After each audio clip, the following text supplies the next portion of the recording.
네, 구독자 여러분 반갑습니다. 저는 현재 연세대학교 미래융합연구원에 재직 중이고요. 많은 사람들을 상담하고 있는 이헌주라고 합니다. 일단은 우리가 어떤 반응을 할 때는 순서가 있는데 대부분 몸에서부터 시작해서 감정, 그 다음에 사고 이렇게 갑니다. 그러니까 몸, 감정, 사고로 가고요. 이 사고가 떨어지는 분들은 몸, 감정, 행동 사고로 갑니다. 보통 이제 사고 훈련이라는 게 배움 이런 것들이 이제 사고거든요. 대표적으로 도서관 가서 이제 강의를 듣는데 비폭력 대화를 들은 거예요. IP용법. 내가 이런 강의를 내가 옛날에 들었으면 얼마나 좋았을까. 그럼 우리 아이한테 내가 훨씬 더 나은 의사소통법을 할 수 있었을 텐데. 그러면서 이제 집에 오게 된 거죠. 그래서 내가 3시간 동안 수업 들으면서 너무 이게 강의가 좋았어. 이제부터 우리 아이와 내가 회복을 할 거야. 그리고 문을 딱 열었는데 우리 아이가 뭐 하고 있어요? 핸드폰 게임하고 있어요. 그러면요, 내가 그 비폭력 대화 IP용법 배웠던 거를 전부 다 까먹고요. 바로 뭐가 나와요? 몸이 들끓으면서 언제부터 했어? 언제부터 했어? 30분 전에 30분 전에 했는데 왜 이렇게 뜨거워? 왜 이렇게 뜨거워? 저 사발면 뭐야? 사발면. 저 사발면. 저렇게 놀 거야? 저렇게 소파에서 저 뱀 허물벗듯이 옷 내가 벗은 게 아니라 우리 아빠가 벗은 거야. 네가 좀 걸면 안 돼? 막 아이에게 얘기를 하고 나면요, 이제 아이가 굉장히 혼이 나니까 어떻게 해요? 자기 방에 가가지고 이제 구몬하고 있다는 거죠. 구몬을 열심히 하고 있는 거를 보면 그때서야 그 고개를 푹 숙이고 이제 공부하고 있는 아이를 보는 그때서야 비폭력 대화가 떠오른다는 거죠. 그러니까 어떤 면에서는 사고나 행동보다 감정이 빠르고요. 감정보다는 몸이 더 빠른다는 겁니다. 그래서 사실은 사고를 훈련하는 것도 하나의 방법일 수는 있겠지만은 좀 더 가까운 건 몸을 바꿔나가는 그런 감각 경험을 바꾸는 것이 매우 중요한 포인트일 수 있습니다. 인간은 0과 1이라고 하는 코딩으로 되어 있지 않죠. 그러나 인간은 자연 친화적인 존재도 아닙니다. 인간은 그 자체로 자연입니다. 그러니까 사실 의외로 정답은 되게 가까이 있을 수 있는데 이런 중독 상담에서 굉장히 파워풀한 방법 중에 하나가 뭐냐면 생태 치료입니다. 그러니까 자연을 많이 경험하게 하는 거죠. 사실 스마트폰이 우리에게 줄 수 없는 체험의 영역이 바로 뭐냐면 예를 들어서 촉각 경험 하기 힘들잖아요. 미각 경험 어렵단 말이에요. 그러니까 자연을 우리가 나간다면 이 오감이 다 활성화된다는 거죠. 그러니까 즉시 어떤 면에서는 그 환경이 전환된다고 말씀을 좀 드리고 싶어요. 내가 방에서만 계속 있다가 밖으로 내가 나아갔을 때 그 안에서 느껴지는 어떤 산들바람 속에서 느껴지는 나의 오감이 충족되는 어떤 하나의 촉각 경험은 아무리 설명한다고 해도 경험할 수 없는 지점이라는 거죠. 또 우리가 시각은 뭘 보나요?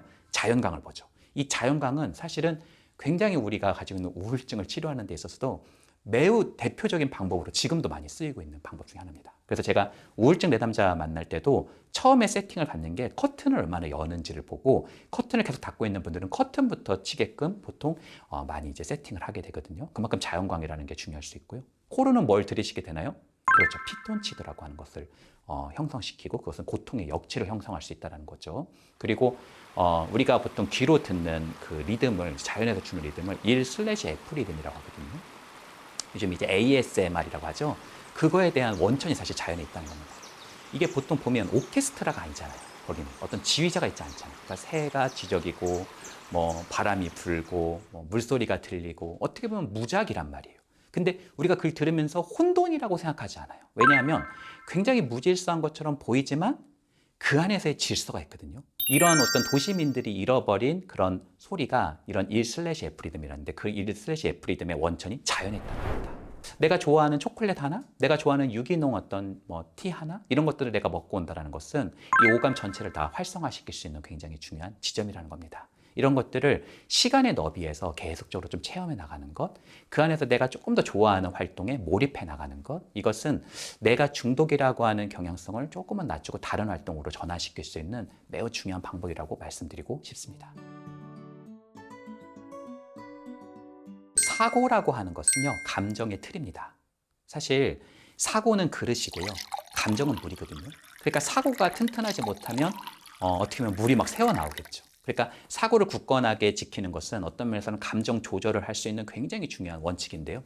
그 사고를 훈련시키는 대표적인 방법이 바로 독서입니다. 저 같은 경우는 따뜻하게 목욕하는 걸 좀 좋아합니다. 그 목욕을 하면 그 다음 스텝에서는 제가 좋아하는 그 소파에 앉아가지고 독서를 25분 정도 합니다. 근데 이 독서가 무슨 막 재밌는 소설을 보는 게 아니라 약간 성찰할 수 있는 그런 책들이 있어요. 뭐 시집이나 수필이나 아니면 어떤 성찰을 담고 있는 어떤 뭐 산문집이나 그런 거를 좀 본다는 거죠. 그런 책을 보면요, 진도가 중요한 게 아니라 자꾸 나의 내면에 이렇게 질문을 좀 주는 그런 자극물이 많습니다. 그래서 보다 보면 가슴을 치는 문장들이 있습니다. 그럴 때는 진도가 중요한 게 아니니까 그 시간은 제가 책을 덮고 스스로 한번 생각을 해봅니다. 아, 이 문장이 나에게 무엇을 떠올리게 하지? 이 문장이 나의 어떤 기억을 형성시키지? 이런 것들을 좀 머금고 있다 보면 내 사고를 좀 풍요롭게 보게 만들고 확산되는 데 도움이 크게 됩니다. 더 좋은 건 거기서 내가 뭔가 쓰고 싶다라는 내 마음이 들면 이제 나만의 저널링 노트를 하나 피는 거예요. 그리고요, 한 바닥을 다 쓰지 않으셔도 돼요. 한 문장도 되고요. 아니면 단어 하나만 적으셔도 돼요. 너무 많은 부담감을 받지 마시고 한 문장, 한 단어도 괜찮으시고 그림 그려도 되니까 그 마음에 쳤던 그 마음의 요동치에 있었던 그 문장을 한번 적어보는 연습을 해보는 겁니다. 사실 마음이라는 것은 눈에 보이지 않잖아요. 근데 이 마음이 눈에 보이지 않지만 이것을 보게 만드는 가장 직접적 방법이 바로 이 독서를 통해서 내가 무엇인가를 써보는 연습입니다. 그것은 내 마음을 확인할 수 있다는 거죠. 그것을 반복적으로 적다 보면 내가 무엇을 중요하게 생각하는지, 나에게 가장 소중한 사람이 누군지, 내가 가장 원하는 게 뭔지, 내가 두려워하고 있는 것이 어떤 것들인지, 나는 어떤 사람이 되려고 하는지, 내가 이렇게 힘든데도 불구하고 나를 버틸 수 있는 원동력이 무엇인지, 나의 의미가 뭐지? 이런 부분들을 스스로 깨우칠 수 있는 매우 중요한 도구다. 이렇게 말씀드리고 싶습니다. 우리 삶에서 너무나 역경이 오면 다 넘어지는 것 같아요. 그런 넘어짐은 어쩔 수 없다고 생각을 합니다. 근데 여기서 중요한 건요, 다 똑같이 넘어졌어도요, 그 중에서 더 빨리 일어나는 사람이 있습니다. 근데 여기서 중요한 전제가 뭐냐면 다 똑같이 넘어졌는데 나는 일어날 수 있다는 믿음을 가진 사람이 있어요. 이거를 레질리언스, 회복 탄력성이라고 부르거든요. 내가 굉장히 역경에 지금 처해 있죠. 내가 만약에 중독에 빠져서 어마어마한 내가 실패를 경험한 건 그건 사실입니다. 그럼에도 불구하고 나는 다시 일어날 수 있다는 희망, 내가 다시 이것을 통해서 무엇인가를 배웠고 조금 더 나은 사람이 될 수 있다는 그런 희망은 어떤 면에서는 우리 삶이라고 하는 그런 진흙더미를 어떻게 보면 벗고 조금 더 나은 존재로 우리를 변모시키는 굉장히 중요한 깨달음이자 토대라고 생각합니다.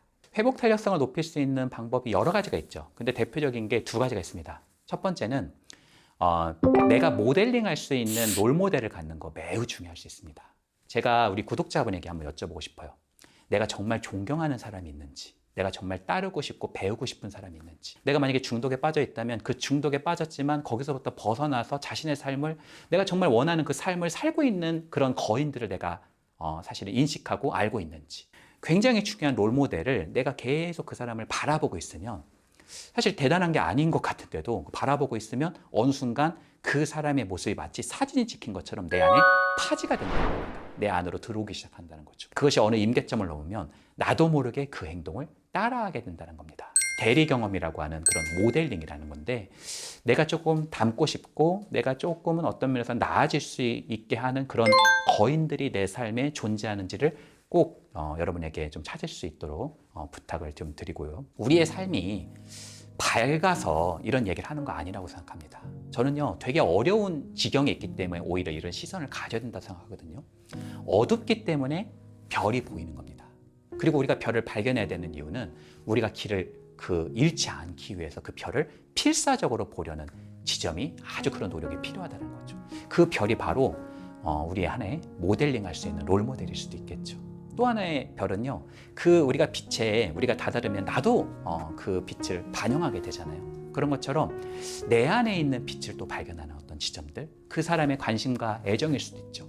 그 사람이 나의 잠재력을 찾아주는 걸 수도 있어요. 혹은 내가 그 사람과 함께 성장해 나가면서 내가 스스로 발견할 수 있는 어떤 나만의 빛일 수도 있다고 생각을 합니다. 저는 이 두 가지 빛이 공명된다라고 표현하고 싶고요. 이 부분이 우리의 탄력성에 매우 중요한 두 가지 축이다라고 말씀드리고 싶습니다. 삶은 여전히 진행되고 있다고 말씀을 드리고 싶어요. 삶이 끝난 것이 아니다. 삶은 여전히 진행되고 있다. 저는 두 가지 축을 말씀드리고 싶은데, 하나의 축이 애도인 것 같아요. 내가 극복할 수 없는 거, 어떤 면에서는 보존할 수 없는 거 분명히 있다고 생각합니다. 내가 무엇인가에 빠졌다면 아마 그런 포인트가 분명히 있을 거라고 생각합니다. 그것을 겸허하게 인정하는 것. 그럼에도 불구하고 그것과 별개로 내 삶은 여전히 이어지고 있다는 거. 나는 여전히 끝나지 않았다는 거. 내 삶은 여전히 앞길이 남아있다는 거.